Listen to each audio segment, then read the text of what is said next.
Muy buenos días. Eh, gracias al Centro Cultural La Moneda por invitarme. Gracias a ustedes por venir. Tengo unas notas aquí conmigo. Algunas imágenes de la construcción del Museo Nacional de Antropología. El museo cumplió 50 años el año pasado, sus primeros 50 años en la zona de Chapultepec, donde se encuentran una serie de museos, y pensé que para estas sesiones podría ser de interés para ustedes que conocieran de dónde surgió este museo, por qué si existe alguna explicación, por qué este museo recibe en la actualidad 2.400.000 visitantes al año. ¿De qué está hecho esto? Pues estamos rodeados en términos profesionales de colegas presentistas que, que todo tratan de explicarlo con referencias muy inmediatas y siendo historiador, bueno, tiendo a irme un poquito más para atrás, tanto para buscar explicaciones como para entender lo que nos pasa. Les platico y luego les paso imágenes y les explico imágenes, porque no puedo hacer las dos cosas al mismo tiempo. El Museo Nacional de Antropología tiene su origen, como todos los museos modernos, en el siglo XIX. Y como todos los museos americanos, después de los procesos de independencia. Ahí se plantean los mexicanos en su joven república la necesidad de contar con un museo nacional. ¿Qué es este Museo Nacional? Voy a tratar de describirlo con un poema con el que me tropecé ayer, un poema escrito aquí por un chileno y publicado aquí en una revista que se llamó El Crepúsculo y que dice, más o menos, dice exactamente así.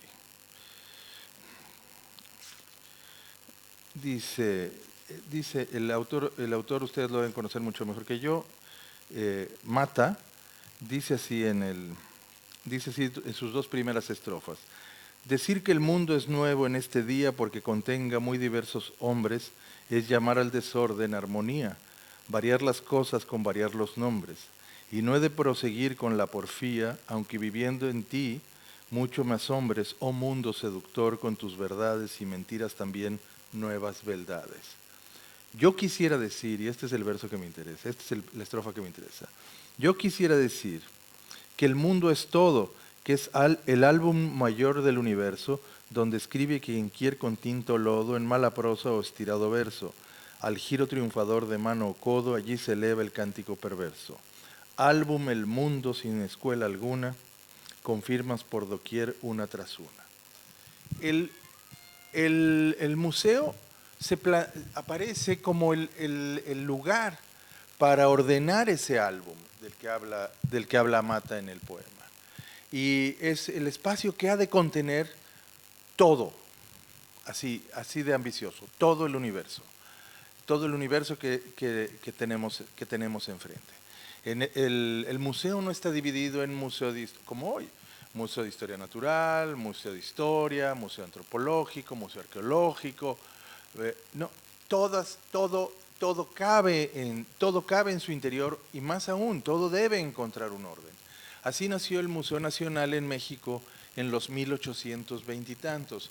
Y las primeras colecciones que llegaron ahí fueron las colecciones arqueológicas, las piezas arqueológicas que se encontraron en las inmediaciones de la Ciudad de México y en la propia Ciudad de México. Más adelante les detallaré algo más de esto. Y obviamente con esta ambición de guardarlo todo, a los pocos minutos el museo resultó insuficiente. Esta es la historia del Museo Nacional a lo largo del siglo XIX. Un espacio insuficiente para albergar sus colecciones. Un espacio, por cierto, que hacia el final del siglo abre sus puertas al público de 12 a 2 de la tarde, nada más. Nada más. Un espacio que va transitando de un espacio a otro, empezó en la universidad en 2 cuartuchos, migró a otro espacio mayor, migró a una vieja casa de moneda, a un lado del Palacio Nacional, y ahí permaneció durante décadas. En el siglo XIX, a finales del siglo XIX, es absolutamente cierto que ya no cabe nada en el Museo Nacional y se empiezan a trabajar proyectos arquitectónicos para mudar al museo, sacarlo, por cierto, del centro de la ciudad. Y esto solo sucede parcialmente, y el siglo XX mexicano, en la historia de este museo, será la historia del desgajamiento de sus colecciones, y al desgajar las colecciones, la desintegración de aquel viejo museo, de aquel viejo concepto de museo como este espacio que guarda todo, absolutamente todo. Las primeras colecciones en partir fueron las colecciones de los creadores del museo, los creadores, los más activos protagonistas en el museo habían sido los biólogos, los estudiosos del mundo natural, y las primeras colecciones que se fueron las de historia natural. Y se fueron a ocupar un espacio, una de estas construcciones de finales del XIX, principios del XX, de fierro, eran arquitectura efímera, que le decían, que es el Museo del Chopo. Se llama el Museo del Chopo porque estaba en la calle llamada Chopo, y allá se fueron todas las colecciones de historia natural, el primer desgajamiento. Enseguida venía la construcción del nuevo museo para 1910, hubo planos, hubo compra de terreno, hubo planos, diseño arquitectónico, hubo incluso la creación de una escuela internacional de arqueología y antropología que se echó a andar en 1910, mas no así el museo. El museo siguió estando en el viejo espacio de un costado, en el costado norte del Palacio Nacional. Van a ver imágenes de eso también.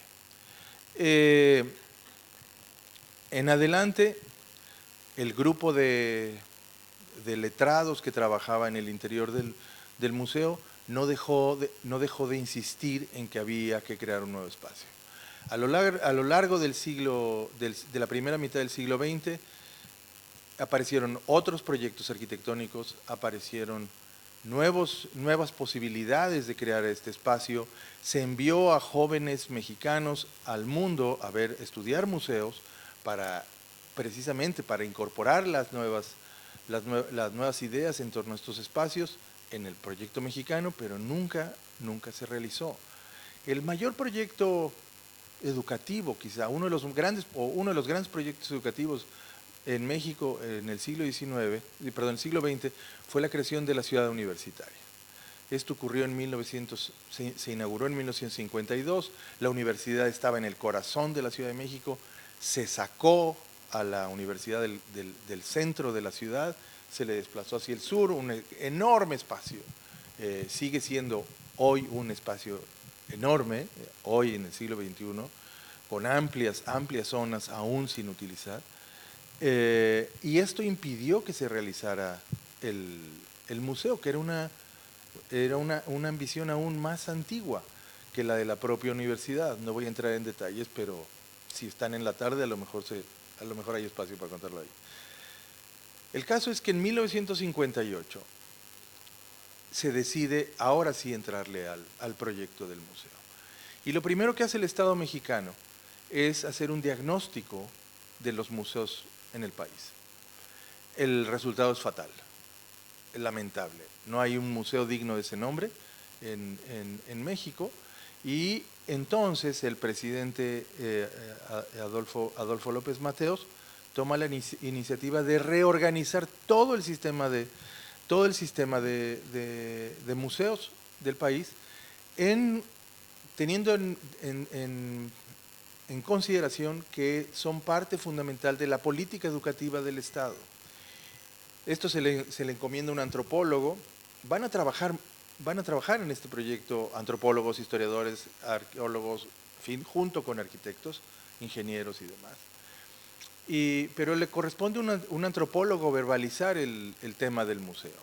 Si el museo es el espacio educativo más democrático que puede existir. Lo dice, estoy casi citando un documento el documento del diagnóstico. Dice, ¿por qué es esto? Porque el museo, a diferencia de la biblioteca o del aula, no solicita, no nos exige, ni siquiera, no nos exige un grado, un nivel educativo y ni siquiera nuestra identidad. En el museo vamos y nos servimos al gusto de nuestras propias necesidades, inquietudes y curiosidades. Junto con esta idea tan clara del museo y su liga con la educación, está el museo y su liga con instituciones relacionadas con la investigación científica. Durante mucho tiempo, aquel viejo Museo Nacional del 19 no tuvo vínculo ninguno, un vínculo afectivo, sí, vínculo administrativo con la universidad o con algo parecido a un centro de investigación, ninguno. A partir del siglo XX, los museos empiezan a tener esta sociedad con los espacios donde se realiza investigación. Esto es muy importante. El único museo que no la tiene y que está en un estado lamentable en la actualidad es el Museo de Historia Natural. Es un espacio que depende de la ciudad, del gobierno de la Ciudad de México, es decir, de nada. No tiene vínculos afectivos con historiadores, con biólogos, ustedes díganlo, pero no hay una relación específica que proteja la persistencia y la existencia de ese espacio. Entonces, en el 58 se plantea este museo, el Museo Nacional de Antropología. Poco antes se dio el segundo desgajamiento del viejo museo de moneda, como le decimos. En 1939 salieron todas las colecciones de historia hacia el Museo Nacional de Historia, que en la actualidad se localiza en lo que conocemos como el Castillo de Chapultepec. Allá se fueron todas las colecciones relacionadas con el tema de historia, y el resto permaneció en el viejo museo. ¿Qué es el resto? Pues básicamente dos grandes colecciones, la arqueológica y la antropológica, pero no solo eso, también una biblioteca inmensa y también una cantidad impredecible de piezas que la gente donaba al Museo Nacional. Meter al Museo Nacional lo que había pertenecido a una familia era prestigiar esos objetos, prestigiar esa colección, pero a la vez era tratar de incorporar eso individual a la historia nacional. Al grado de que llegaron cualquier cantidad de objetos que hoy tenemos en el propio museo. Durante 4 años se trabajó en la planeación del nuevo Museo Nacional de Antropología. Está ubicado sobre 9 hectáreas en el bosque de Chapultepec. Se pensó ubicar este museo en el bosque de Chapultepec porque era una zona de recreo para los habitantes de la Ciudad de México. Entonces la estrategia fue colocar museos a donde la gente iba a pasear, no hacer que la gente desviara su camino para visitar un museo, sino para ponerlo precisamente ahí para que se tropezaran con él. Ya estaba el Museo Nacional de Historia en el Castillo de Chapultepec, y entonces se agregó el Museo de Arte Moderno, el Museo Nacional de Antropología, el Museo de Historia Natural. en 1964. Todos se inauguraron el 17 de septiembre, el 18 de septiembre, el 20 de septiembre y el 21 de septiembre, uno más, a las afueras de la ciudad, que es el Museo Nacional del Virreinato, abastecido con la pintura que guardaba el viejo Museo Nacional. O sea, fue el último gran desgajamiento.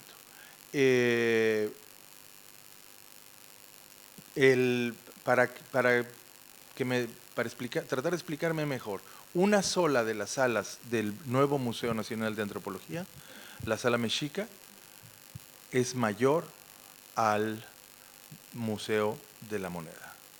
Y supuso una mudanza increíble, un esfuerzo delirante.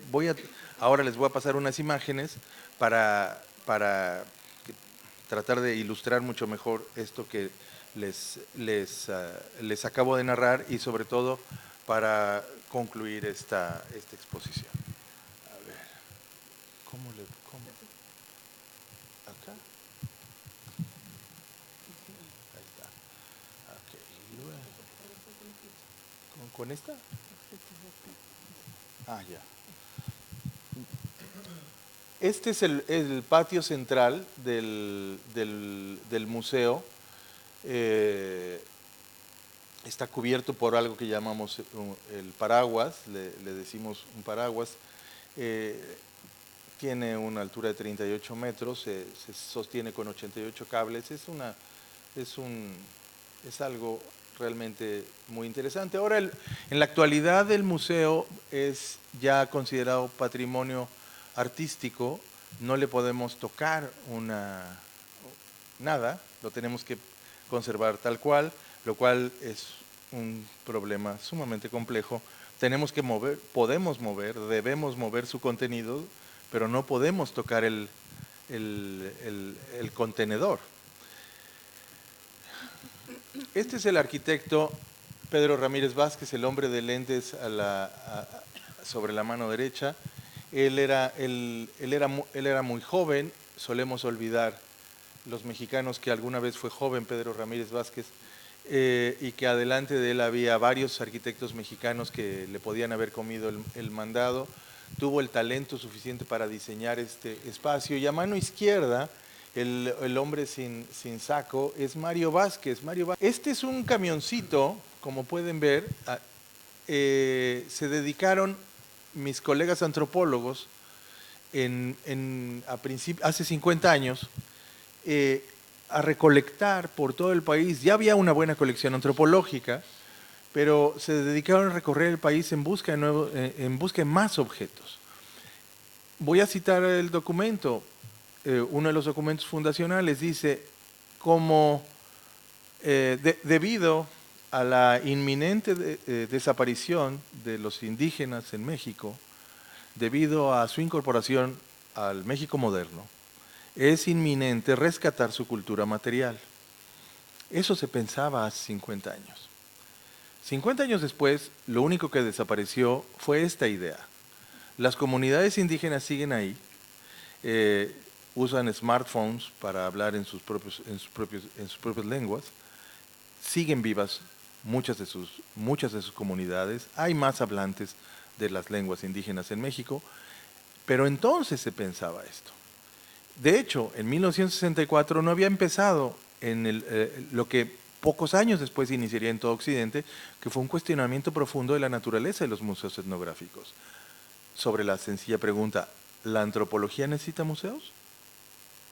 Bueno, estos fueron los misioneros que fueron en busca de colecciones. Estos son Luis Abelera e Ignacio Marquina, las personas que trabajaron en el diseño del museo. Este es el traslado del famoso calendario azteca, ustedes lo deben tener en alguna camiseta o en alguna postal, es famoso en todo el mundo. Es popularmente conocido como eso, como el calendario azteca. Apareció en 1790 por casualidad. El virrey Revillagigedo realizaba obras de saneamiento en el centro de la ciudad y a 30 centímetros de profundidad apareció este monolito.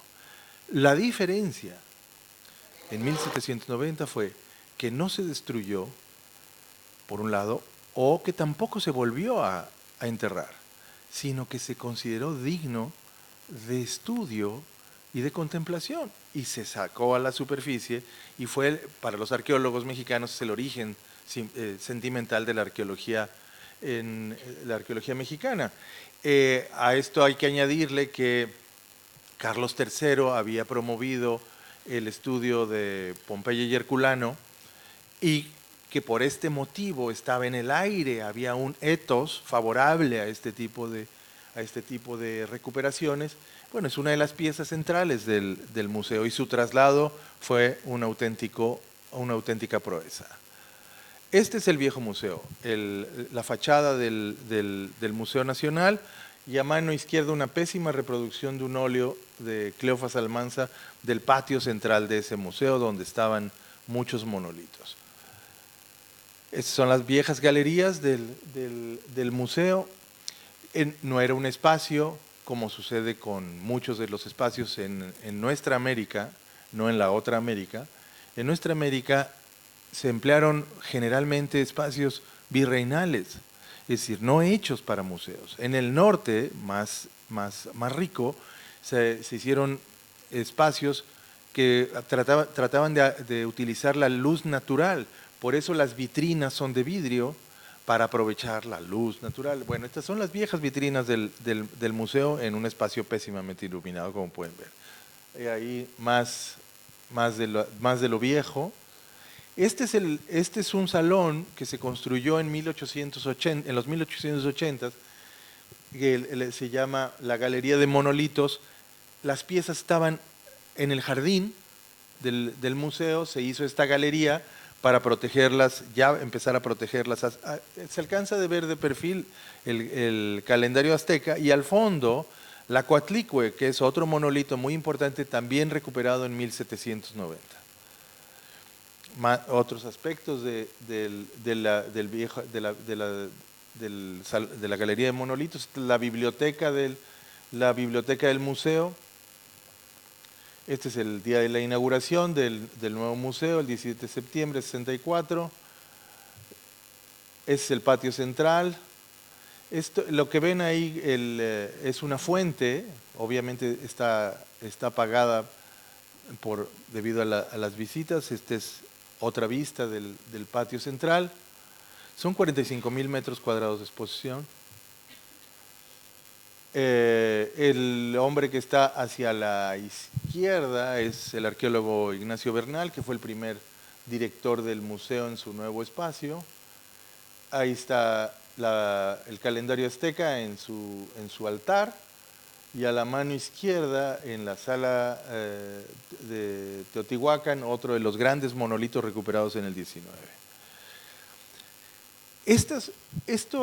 Esta mala foto trata de ilustrar la idea que tenía el espacio el arquitecto Pedro Ramírez Vázquez.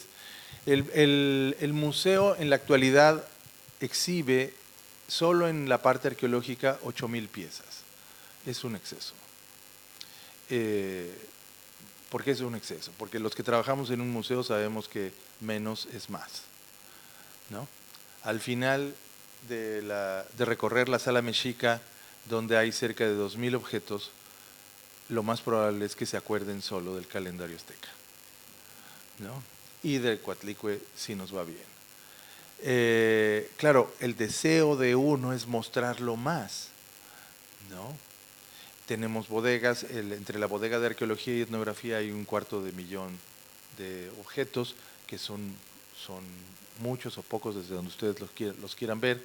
Si consideramos que solo hay 16,000 en exhibición, es un porcentaje muy pequeño, pero en la capacidad que tiene un visitante de observar y de disfrutar 16,000, es un delirio, es un exceso.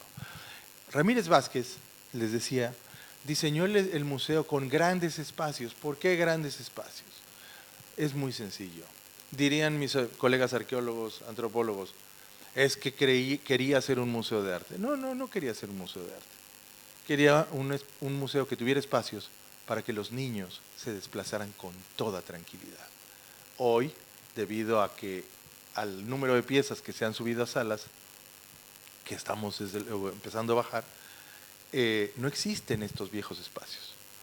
No era una deificación de la pieza, sino de uno de los visitantes principales del museo, que son los niños. El museo en 1964 fue el primer museo en México que contó con un espacio dedicado a los servicios educativos, con un acceso aparte para que entraran los niños que visitaban el museo. Fue el primer museo. Ahora todos los museos tienen por fuerza que pensar en un área de servicios educativos. En 1964 este fue el primero. Estas son imágenes contemporáneas de las salas, de algunas de las salas. Salud. Este mural, se alcanza a apreciar sobre la imagen de la izquierda, un mural. Hay dos idénticos. Me voy a detener en la anécdota un segundo. Los diseñó un artista mexicano que se llamó Miguel Covarrubias. Miguel Covarrubias trabajó en Nueva York a partir de los 1920s. Fue un caricaturista muy querido allá. Y la primera vez que hizo algo parecido a esto fue en la Exposición Universal de San Francisco en 1938 y presentó seis paneles así, seis planos muy semejantes a esto. La idea la incorpora Pedro Ramírez Vázquez. La misma idea didácticamente es de una eficacia increíble y tenemos dos planos igual, bueno, en el mismo sentido, uno para la colección arqueológica y otro para la etnográfica, que realizó Luis Covarrubias, el hermano menor de Miguel. Luis Covarrubias también es el autor de ese cuadro que se ve al fondo. ¿Cómo ilustrar lo que era Tenochtitlan? Era una isla. Bueno, pues ahí, con alta fidelidad antropológica e histórica, proveída por historiadores y antropólogos, Luis Covarrubias pintó este plano que está en la Sala Mexica. Y abajo ven ustedes una maqueta que en 1964 se realizó de oídas, es decir, a partir de bibliografía. ¿Por qué digo esto? Porque todavía no empezaban los estudios sobre el Templo Mayor de México. Estos estudios se dieron inicio al final de los 1970, cuando por casualidad el precio del barril fluctuaba alrededor de $200 al precio de hoy, y unos empleados de la compañía de teléfonos se encontraron trabajando en el centro, se encontraron una pieza central en esta historia que es la Coyolxauhqui. Debido a estas dos circunstancias, se inició el trabajo sobre la recuperación de Templo Mayor, un proyecto que no concluye a la fecha. En ese momento no existía nada de esto y la maqueta era una manera de mostrar lo que había sido el Templo Mayor, el centro ceremonial ubicado en el centro de ese islote que pintó Luis Covarrubias. El año pasado, para celebrar los 50 años del museo, trajimos al arquitecto que todavía vive, que diseñó esta maqueta, el arquitecto Siret, y la actualizamos con la información que se tiene sobre Templo Mayor. Esa es la Coatlicue, es una de las piezas centrales de la Sala Mexica. Había cinco de estas en lo alto de la pirámide principal en el Templo Mayor, y al fondo alcanzan a ver el calendario azteca o Piedra del Sol. Este es una visión del patio central. Pueden ver en la parte superior, a ambos lados, detrás de esas celosías se encuentra la parte etnográfica del museo. Abajo está la colección arqueológica. Entre el arriba y el abajo hay una conexión por medio de balcones. La idea, en 1964, era mostrar el pasado y el presente. Es decir, el pasado indígena, el presente indígena. Abajo la civilización maya, que colapsó en algún momento del pasado milenio, y arriba los mayas del día de hoy. Esta es la disposición. Y esta es la fachada principal la fachada principal del museo, el acceso central. Hablando de accesibilidad, que se trata aquí, es muy interesante y es una paradoja señalar que entonces no se hablaba de accesibilidad. Hemos trabajado mucho en el interior del museo para multiplicar su oferta o abrir otras puertas. Pero la paradoja central es que el arquitecto Pedro Ramírez Vázquez vivió muchos años y los últimos de los cuales los pasó en una silla de ruedas y no podía visitar parte del museo o partes del museo que él ayudó a construir. Este museo, y con esto quisiera cerrar, trató de recuperar el viejo museo. ¿En qué sentido? Era un centro de enseñanza y se incorporó a la Escuela Nacional de Antropología sobre el lado izquierdo del museo. Ahí estuvo la nueva Escuela Nacional de Antropología e Historia. Fue tal su éxito que para 1980 hubo que mudarla de lugar. A mano derecha, sobre la mano derecha de la fachada, está la Biblioteca Nacional de Antropología e Historia, una de las primeras 5 bibliotecas de México en su importancia, por sus fondos históricos. Abajo, el Museo Nacional de Antropología. Y abajo, más abajo, los cubículos de los profesores e investigadores de la escuela. Era un espacio complejo en el sentido de contemplar todas estas actividades. Le comentaba ayer a Alex que en los años 70 había solo 2 lugares para ver buen cine en la Ciudad de México. Uno de ellos era el viernes por la tarde en el Museo Nacional de Antropología. Un museo que desde en su inicio rechazó por su magnificencia, provocó lo contrario de lo que quería provocar. La gente no visitaba el museo. Hubo que calentar el espacio y sacar el museo, buscar estrategias para construirle público. Para los años 70 ya no era el caso y, sin embargo, para los años 70 tenía uno de los mejores cineclubs del país. No había cineteca en México, no teníamos cineteca. La íbamos a estrenar en esa época y había, insisto, solo 2 lugares. Uno de ellos era el Museo Nacional de Antropología. Tiene tres auditorios en su interior que corresponden a las actividades con las que se diseñó originalmente el museo. Al no tener ahora la escuela, insisto, se fue hacia el sur, a 30 kilómetros del museo, el museo ofrece otro tipo de servicios educativos.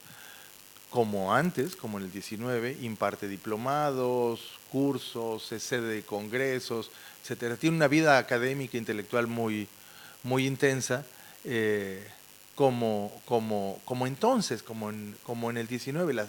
Las personas siguen acudiendo a él no solo a recorrer las salas permanentes, a visitar las exposiciones temporales, sino a someterse amigablemente a los cursos y diplomados que periódicamente, año con año, tratamos de ofrecerlo. Este es, así, rapidísimo, el Museo Nacional de Antropología de la Ciudad de México. Espero que esto haya sido útil. Muchas gracias por su atención.